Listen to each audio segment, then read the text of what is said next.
পুঠিয়ায় police পরিচয়ে ডাকাতি, নারীকে আহত করে স্বর্ণ ও টাকা লুট। বিস্তারিত দেখুন প্রতিনিধি মোহাম্মদ মিজানুর রহমান মিজানের পাঠানো তথ্য ও ভিডিওতে। রাজশাহীর পুঠিয়ায় পুলিশ পরিচয়ে এক নারীর বাড়িতে ডাকাতির ঘটনা ঘটেছে। শনিবার 12ই অক্টোবর দিবাগত রাত 2:30টার দিকে উপজেলার জিউপাড়া ইউনিয়নের সৈয়দপুর গ্রামে এই ঘটনা ঘটে।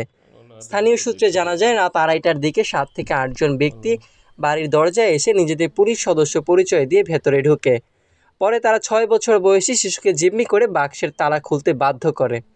স্বর্ণালংকার ও টাকা লুট করে নেওয়ার পর বাধা দিলে গৃহকর্ত্রী মোসাম্মদ হাসিনাকে ছুরি দিয়ে আঘাত করে আহত অবস্থায় তাকে হাসপাতালে ভর্তি করা হয়।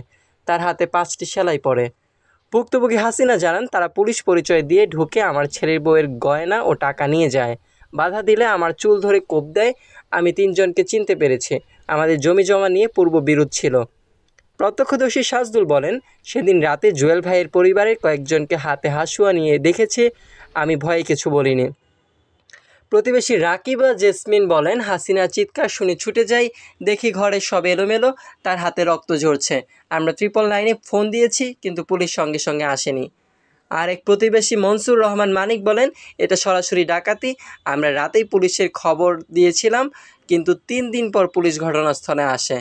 ভুক্তভোগীর ভাই মোহাম্মদ লিটন 3 জনের নাম উল্লেখ করে এবং অজ্ঞাত আরও 3-4 জনকে আসামি করে 2 দিন পর থানায় লিখিত অভিযোগ দায়ের করেছেন। অভিযুক্তদের বাড়িতে গিয়ে তাদের বক্তব্য নেওয়া সম্ভব হয়নি। এ বিষয়ে পুঠিয়া থানার অফিসার ইনচার্জ কবির হোসেন বলেন, ঘটনাটি ডাকাতি নয়, এটি জমিজমা সংক্রান্ত বিরোধের জের। বিষয়টি তদন্তাধীন।